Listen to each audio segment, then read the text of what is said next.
Hello guys, आज है day 2 of our challenge. आज हम कवर करेंगे 5 टॉपिक्स। जो 4 और 5 वाले टॉपिक हैं उसमें से इंटरव्यू में भी पूछ लिया जाता है, तो लास्ट तक बने रहिएगा। जो हमारा फर्स्ट टॉपिक है that is what is programming, why we use it, what is module, type of module and what is pip. First topic is what is programming and why we use it. आप में से कुछ लोग होंगे जिनको पता होगा व्हाट इज प्रोग्रामिंग एंड कुछ लोग होंगे जिनके लिए ये पहली कंप्यूटर लैंग्वेज होगी, तो उनके लिए मैं बता देना चाहता हूँ what is programming and why we use it. मैं एक इंसान हूँ और आप भी, और यदि हमें कम्युनिकेशन करना है तो हमें एक ह्यूमन लैंग्वेज की ज़रूरत पड़ेगी। अभी मैं कम्युनिकेशन करने के लिए यूज़ कर रहा हूँ हिंदी लैंग्वेज का, जो कि आपको भी समझ में आती है और मुझको भी। यदि मैं न्यूयॉर्क जाकर वहाँ के लोकल पब्लिक से हिंदी में बात करूँ तो क्या वो समझ पाएंगे कि मैं क्या बताना चाह रहा हूँ या समझाना चाह रहा हूँ? सब बोलेंगे क्या पागल इंसान है, क्या बोले जा रहा है। उनसे उनकी बात करने के लिए और अपनी बात समझाने के लिए मुझे यूज़ करनी पड़ेगी इंग्लिश लैंग्वेज को। यदि मैं इंग्लिश लैंग्वेज का यूज़ करूँगा तो हमारे बीच में कम्युनिकेशन होने लगेगा और मैं उनको अपनी बात समझा पाऊँगा। इसका मतलब ये है यदि दो लोगों को बात करनी है तो मिनिमम एक कॉमन लैंग्वेज आनी चाहिए, like Hindi, English, Spanish etcetera. ठीक वैसे ही कंप्यूटर से बात करने के लिए या अपना टास्क कंप्यूटर को बताने के लिए हमें कंप्यूटर की लैंग्वेज आनी चाहिए। बट यहाँ एक छोटी सी प्रॉब्लम है, कंप्यूटर को हिंदी, इंग्लिश या कोई भी ह्यूमन लैंग्वेज आती नहीं है। कंप्यूटर सिर्फ समझता है पाइथन, सी प्लस प्लस को। जैसा बचपन में आपके मम्मी पापा ने, टीचर ने आपको ह्यूमन लैंग्वेज सिखाई थी, हिंदी, इंग्लिश फॉर कम्युनिकेशन, ठीक वैसे ही कंप्यूटर से बात करने के लिए अब हम सीखेंगे पाइथन, सी प्लस प्लस को। जो पाइथन, सी प्लस प्लस में कोडिंग लिखते हैं उनको हम प्रोग्रामर बोलते हैं, और कंप्यूटर से कोई स्पेसिफिक टास्क करवाने के लिए जो हम प्रोग्राम को यूज़ करते हैं उसको हम प्रोग्रामिंग बोलते हैं। चलिए और डीप में समझते हैं व्हाट इज़ प्रोग्रामिंग। आप सब ने कभी ना कभी कैलकुलेटर का तो यूज़ किया ही होगा, तो उसी का एक छोटा सा एग्जाम्पल लेते हैं। आपने कैलकुलेटर में 2 प्रेस किया, then plus, then 3, then calculator आपको आउटपुट में 5 शो करेगा। बट कंप्यूटर को तो ह्यूमन लैंग्वेज आती ही नहीं, तो उसने ये आपको कैसे आउटपुट दिया? इसके लिए किसी एक प्रोग्रामर ने एक कोडिंग लिखी होगी। उस कोडिंग की हेल्प से, उस प्रोग्राम की हेल्प से कैलकुलेटर ये समझेगा कि आपने उसको क्या इनपुट दिया है और इसको कैलकुलेट करके ह्यूमन लैंग्वेज में कन्वर्ट करके आपको शो करेगा। इसका मतलब ये है हार्डवेयर की हेल्प से हम इनपुट देते हैं और इनपुट से लेकर आउटपुट तक की बीच की प्रोसेस को कंप्लीट करने के लिए हम प्रोग्रामिंग का यूज़ करते हैं। अब आप समझ चुके हैं इस programming and why we use what is module and we also discuss about what is पिप।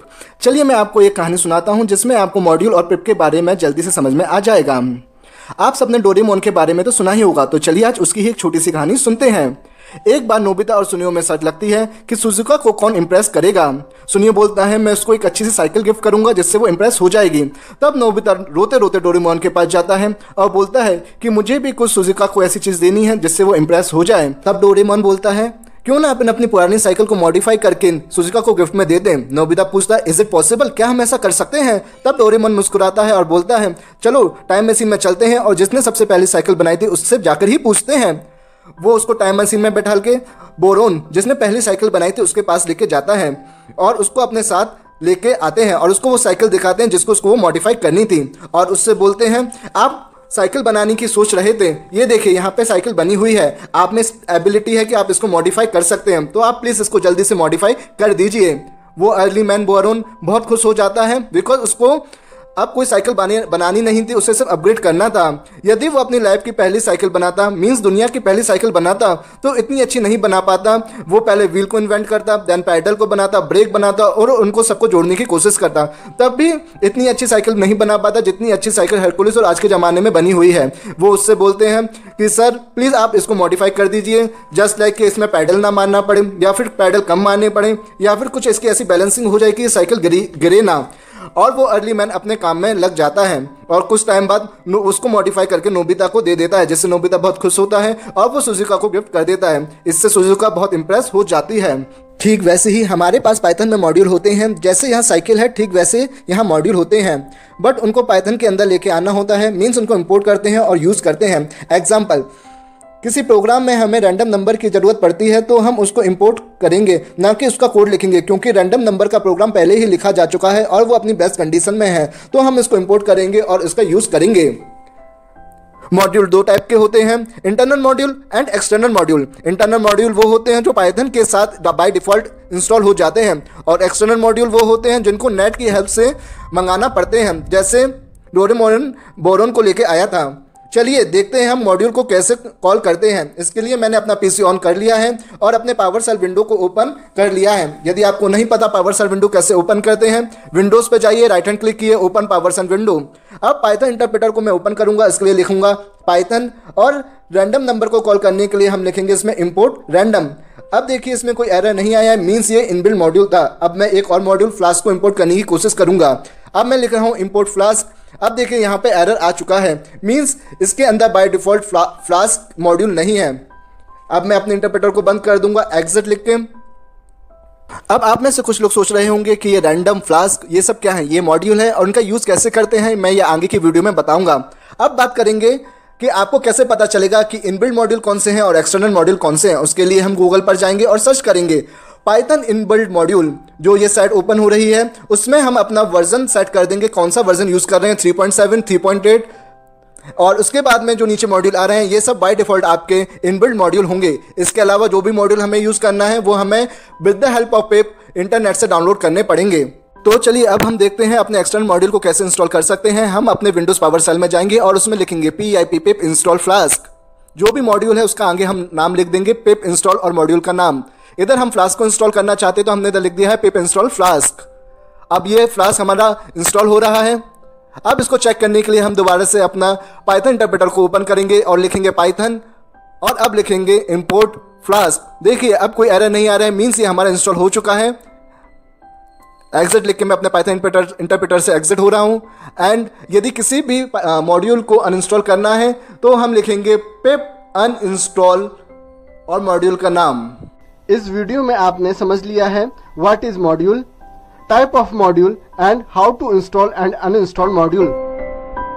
तो चलिए जानते हैं व्हाट इज पिप। जब आप छोटे बच्चे थे तब आपकी मम्मी बोलती थी जाओ बेटा बाजार से जाके आलू ले आओ, जलेबी ले आओ, आटा ले आओ, और आप क्या करते थे, जाके उन सब चीज़ों को लेके आ जाते थे। आपको पता होता था कि कौन सी चीज़ कितनी लानी है, मीन्स आप जानते थे कि आपके घर पे कौन सी चीज़ कितनी यूज़ होगी। एग्जाम्पल, जब आप आलू लेने गए तो एक साथ 5 किलो आलू लेके आ गए, और जब आटा लेने गए तो आप 20 किलो आटा एक साथ लेके आ गए, और यदि मम्मी ने जलेबी मंगाई है तो आप 250 ग्राम या आधी किलो जलेबी लेके आ गए। अब आपने उसको रख दिया। अब मम्मी ने आपसे बोला कि मुझे 2 किलो आलू और 2 किलो आटा दे दो, तो आप क्या करोगे कि जहाँ पे आपने आलू और आटा रखा है उसमें से निकाल के उसको दे दोगे। और अगले दिन यदि मम्मी ने फिर से आलू और आटा मांगा तो आप फिर से आप उसमें से कुछ आलू निकाल के और कुछ आटा निकाल के अपनी मम्मी को दे देते हो। मीन्स आप अपने घर के एक पैकेज मैनेजर हो। यदि आपकी मम्मी कोई ऐसी चीज़ मंगा रही हो जो घर पे अवेलेबल है और आप उसको वहीं से ही दे रहे हो तो इट मीन्स आप इंटरनल सोर्स का यूज़ कर रहे हो, और यदि आपको कहीं बाहर से लानी पड़ रही है इट मीन्स आप एक्सटर्नल सोर्स का यूज़ कर रहे हो। ठीक वैसे ही पिप होता है, एक तरीके का पाइथन इंटरप्रेटर का पैकेज मैनेजर। पीआईपी क्या करता है, ये डिसाइड करता है कौन सा मॉड्यूल इंटरनल है और कौन सा मॉड्यूल हमें बाहर से मतलब एक्सपोर्ट करना पड़ेगा। यदि आपने रैंडम नंबर को बुलाया है तो पिप अब वो उसको इंटरनली उठा के उसमें इंपोर्ट करवा देगा, और यदि आपने फ्लास्क या कोई ऐसा अदर मॉड्यूल यूज़ कर रहे हो जो कि इंटरनेट पर अवेलेबल है, आपके पास में नहीं है, तो वो वहां से डाउनलोड करके आपके पाइथन इंटरप्रेटर को दे देगा। नेक्स्ट वीडियो में बेसिक प्रोग्रामिंग स्टार्ट करेंगे, तो stay tuned with DS coding. और अब यदि आपने अभी तक हमारे चैनल को सब्सक्राइब नहीं किया है तो hit the subscribe button and bell icon को दबाना ना भूलिएगा।